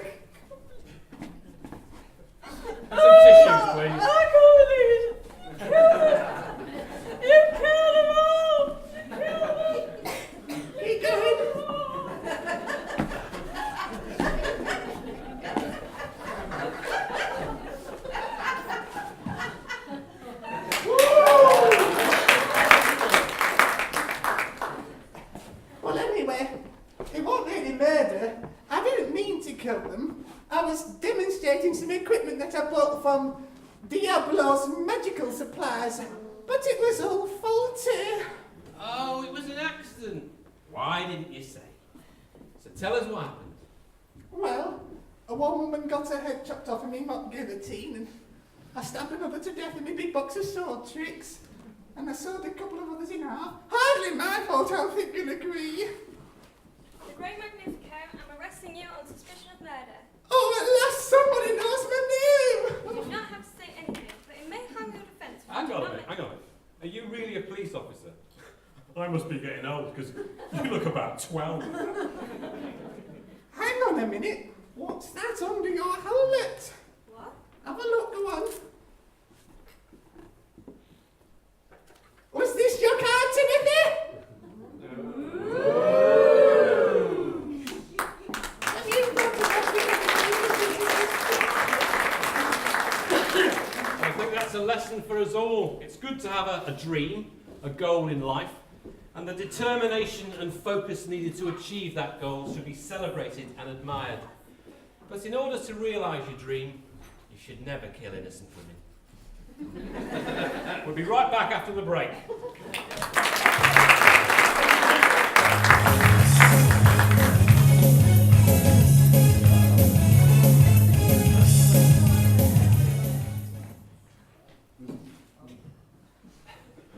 I fought in World War II, you know.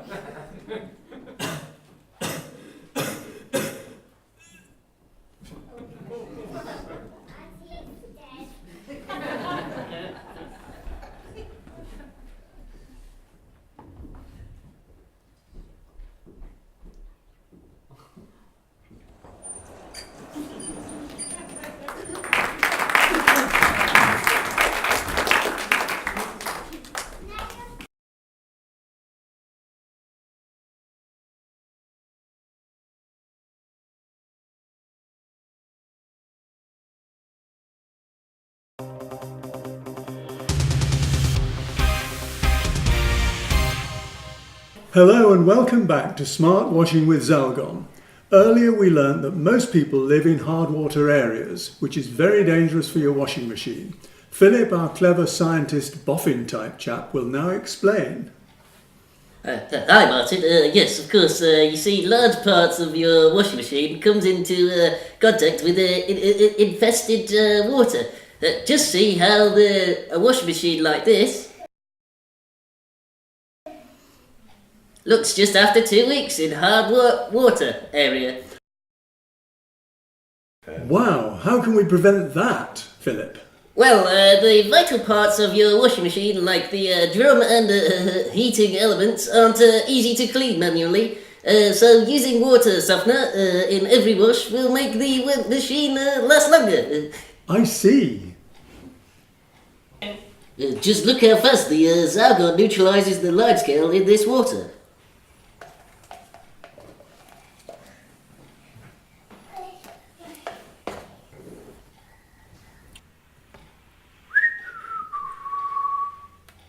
Gosh, that is fast. Thanks. Washing machines no longer with Zalgon.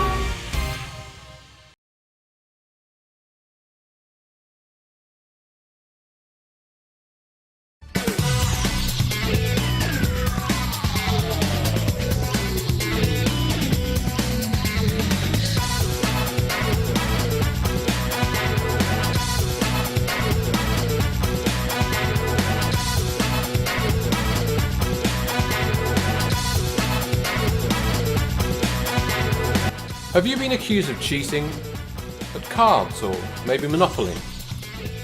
Do you need to prove your innocence with a lie detector? If you're 16 years or over and want to be considered for the show, text the word lies along with your name to 63334.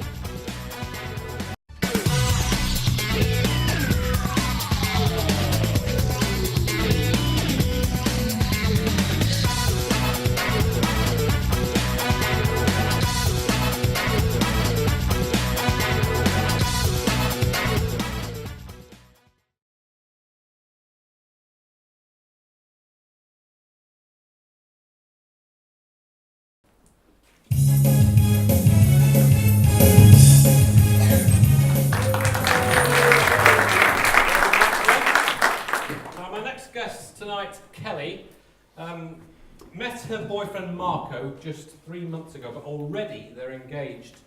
Until recently, Kelly was convinced Marco was the man she wanted to spend the rest of her life with.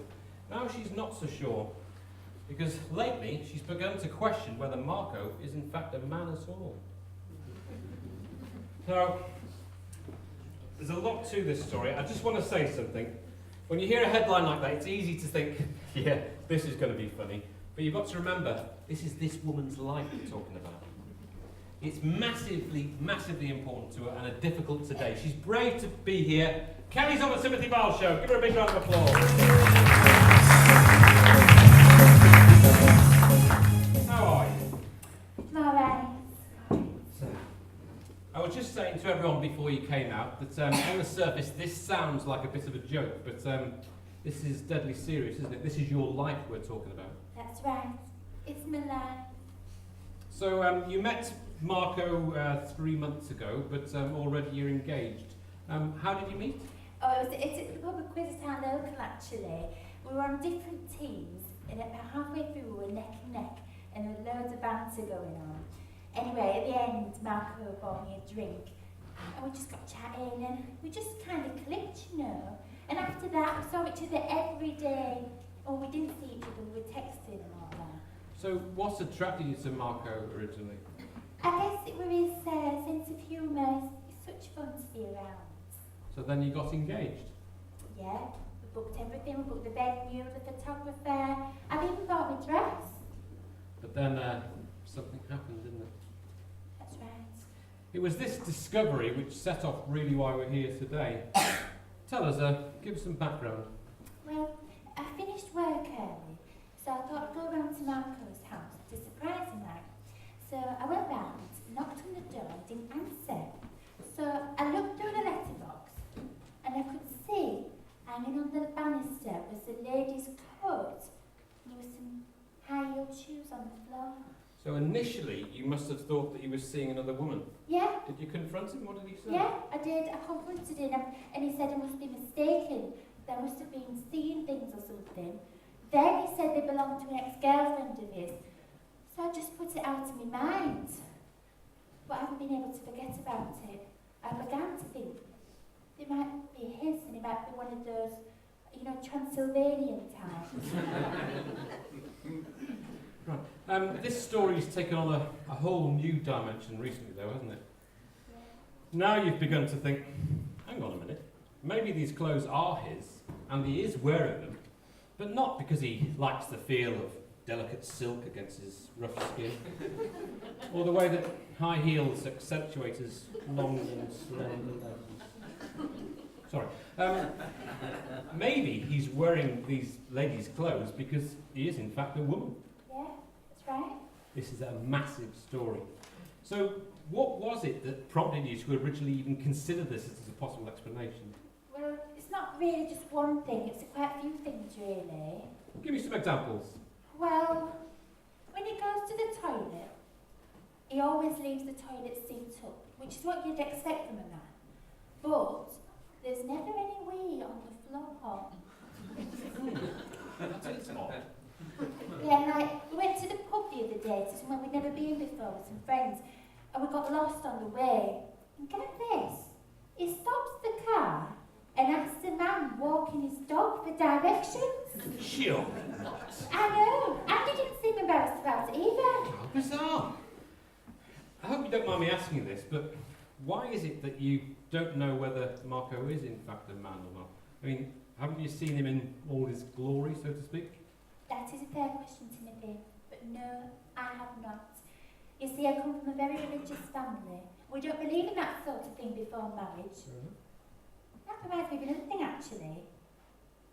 Even when he's had a few drinks, apart from a bit of kissing and holding hands and that, he's never tried anything on.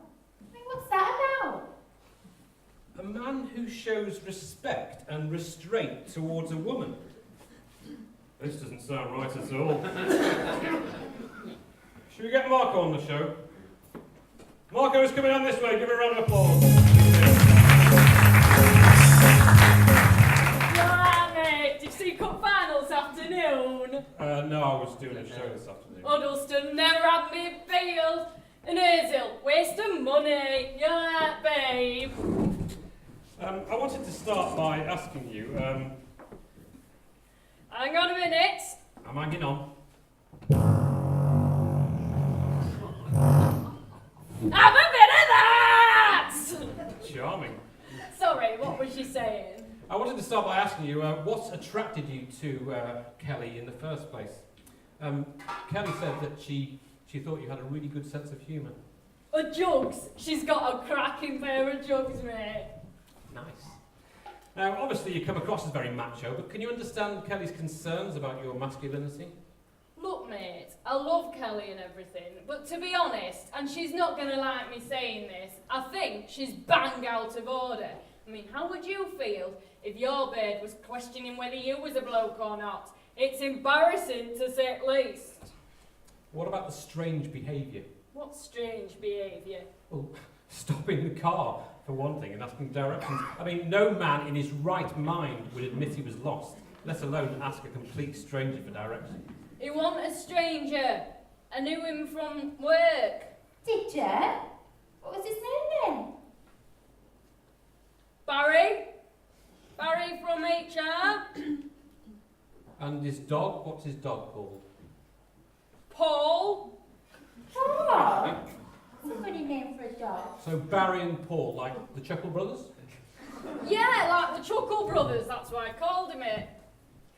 Right, and these other odd things, like the respect you show for Kelly. How do you explain that? You say respect like it's a dirty word. Look, mate, just because I'm a nice bloke, don't mean to say I'm a woman. We'll see. We'll see. Now, Kelly came on the show today so that you would take a lie detector. And my team said, why don't we produce a different sort of test? A little quiz, if you like. Might be more interesting. Which is quite fitting, as that's how you both met. A quiz that any self-respecting man would have no problems in getting full marks in. So, what do you think about that? Bring it on. Right, well, I've got 10 questions here, and I'm not being sexist, but these are designed specifically so that they'll be near impossible for a woman to get right, but any bloke should have no problems with. Are you ready for your first question? I were born ready. Right, question 1. Who scored a hat-trick in the 1966 World Cup final? Jeff Hurst. Is that all you got? Question 2. Whose ear did the heavyweight boxer Mike Tyson bite? Evander Holyfield. But to be fair, Holyfield were asking for it, because he kept punching Tyson in the face. Question 3. Which classic car did James Bond drive in the movie Goldfinger and then again in Skyfall? Yawn. Aston Martin DB5. Question 4. Power tools. If you were wanting to make a hole in a brick wall, what setting would you use your drill on? Hammer action! But you won't get far unless you were using toughened tungsten carbide tip bits either. Okay. Question 5. What is the full title of the second Terminator movie? Terminator 2, Judgment Day. I'll be back. Question 6. Name the author of the series of novels featuring tough guy Jack Reacher. Lee Charles, surely you can do better than this. Question 7. Who's the lead guitarist in the band AC/DC? Angus Young. Angus! You're good. I'll admit that. Question 8. What is the full name of the Call of Duty computer video game set in the year 2025? Call of Duty, Black Ops 2. That's the one with the sexy carbon fibre gun, the KSG. It's got the range of the DRS-50, but up close it's more like PDW. It is awesome!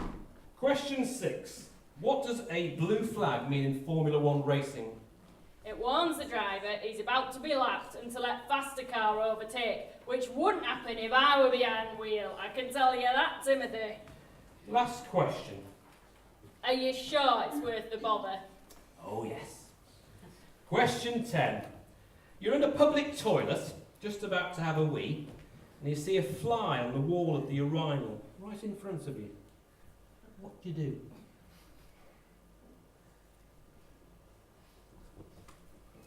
Shoo it away! Shoo it away. You were doing so well. But you got cocky, didn't you? Excuse the pun. What is the answer then? You try and hit the fly with your winnie, of course. Call yourself a man? You make me sick. How can you mess with a woman's life like this? Well, come on, answer me. I did it for the money. The money? What money? My landlord, Mr. Diablo, was threatening to evict me unless I did this job for him. No questions asked. Well, you don't mess with Mexicans. Job? I had to pretend to be a bloke and convince a woman to marry me. I didn't mean to hurt anyone, I promise. I mean, at first I thought it was a bit of a joke, but then I grew to develop feelings for Kelly. Not in a physical way, but I have come to love her as a person. Well, somehow I don't think that will be reciprocated. Look what you've done to her, you scumbag. It's all right, Kelly. I know you're hurting. Tell us how you're feeling. Tell Marco, or whatever her name is, what you think, eh? Would it help if you smashed her face in? I'm not crying about Marco. Why not? I don't understand. Why you're upset then? I knew the answers to all 10 of those questions. Even the one about the weed. You know what this means, don't you? I'm not sure. I'm a man trapped inside a woman's body. Oh, this is brilliant. I mean, awful for you. Now, I'm not making any promises, but maybe we could fund a transgender operation, dedicate a whole show to it, televise the whole thing. This would get me the BAFTA for sure. Really? Well, a nomination at least. You meant about the operation? Yeah, anything for the ratings. Kelly, I know what I did was wrong. I forgive you. Oh, you do? Yes. You know, you said, no, silly. No, say what you were going to say, Kelly. Well, you know, you said you'd fallen in love with the enemy. Well, maybe we could still get married. If you have the operation, you could wear a dress.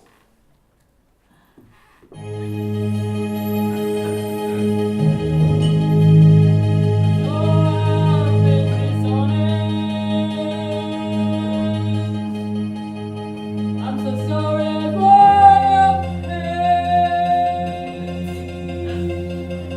At first it was just business. Now my life is filled with shame.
ending. Have a bit of that. Look after her. I like her, she's alright. You mean him? Oh, yeah, him. You two go off that way. Give him a round of applause.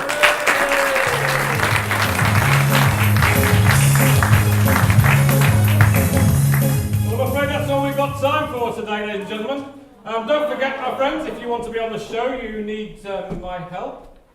Just visit the website for all the details. All that's left to say is, excuse me, who are you two? Timothy Brown. Yeah. I'm Detective Sergeant Lynch and this is Detective Constable Perkins. Evening. What's this about? Please, Mr. Val, would you like to sit down? What's going on? I've been watching you for a long time, Mr. Val. It's always nice to meet a fan. I'm no fan of yours, Mr. Val. I think you're disgusting. You selfish, manipulative, scheming, murdering parasite. How dare you! Oh, I dare. You've been accused, Mr. Val, of extortion, harassment, drug dealing, blackmail, and murder. Mr. Val, can I call you Timothy? I want to be very clear, Miss okay? I want you to be innocent. Honestly, Timothy. This whole thing turned out to be a mistake, a misunderstanding. Hey, that's a good day for me. Things that turn up, everyone goes home. I'm a happy girl. Follow me, Timothy. I'm on your side. So let's clear this whole thing up. Cigarette? Okay. Have you got a light, Perkins? Oh, what? Oh, I get it. Is this the good cop, bad cop routine? Shut your face. Ask questions around here, Mr. Val. Or should I call you Diablo? What's going on? Am I under arrest? Otherwise I'm going home. Relax, please, Timothy. Just want to ask you a few questions, that's all. Love today's show, by the way. Thank you. Can I get you something to drink? A coffee, perhaps? Yes, please. Back in a sec.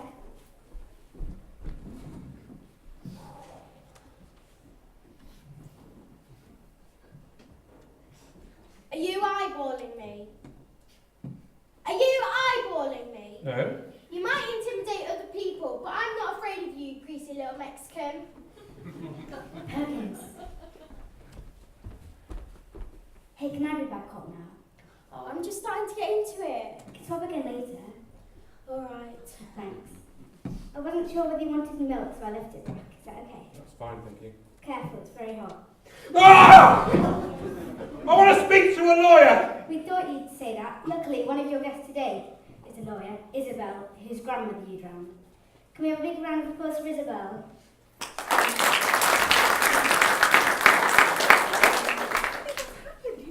No, I'm not all right. They poured boiling hot coffee on the ding-dong. Are you charging your client? Not yet. We're just asking him a few questions, that's all. Right, well, in that case, we're leaving. Come on.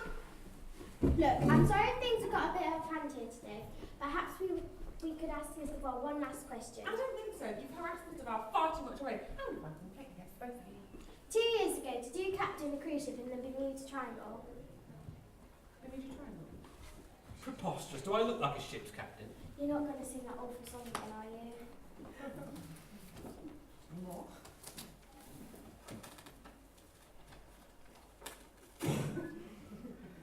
We found this big bushy moustache in your dressing room. Never seen it before in my life. Humorous. Try it on, and if it doesn't fit, we won't bother you anymore. No. Sounds fair enough to me. Try it on.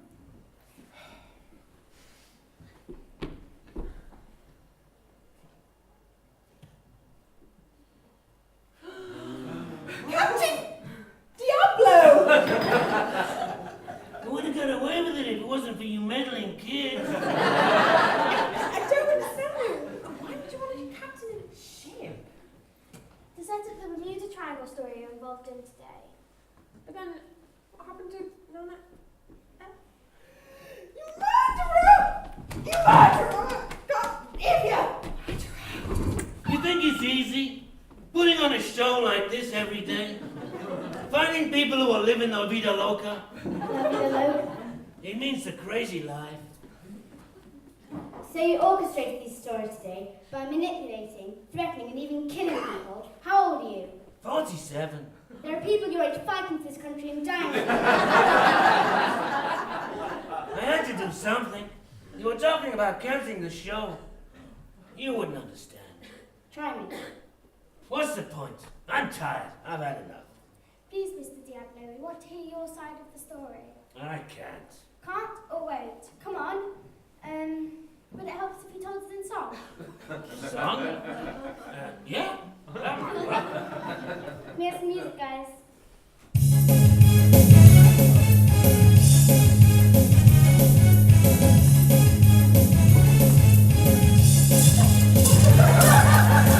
At first it was so easy, man people to ridicule. Washing the dirty laundry in public is always cool.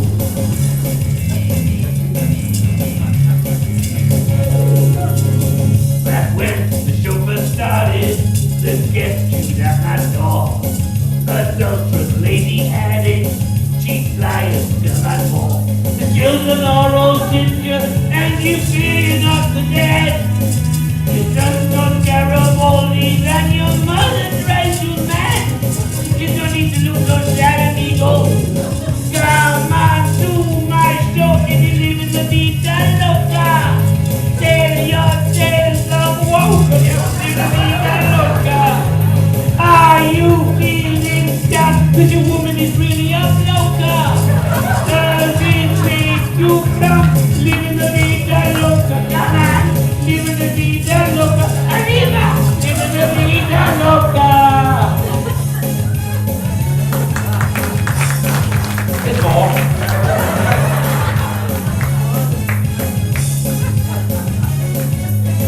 But then the people's stories started to sound the same. Ratings began to tumble. I had to up my game. So I let my alter ego Diablo loose and take control. Manipulating stories, entertainment was my goal. The devil owns my soul. Come on to my show, if you live in the Vita Loca. You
we are there, gathered in your arms away, looking up to what to do, trying out the point of view. Sympathy found and I can't stop myself from smiling. You detective, you are lying, so there's no point even trying. In sympathy found, the sun is up, the music's playing, and even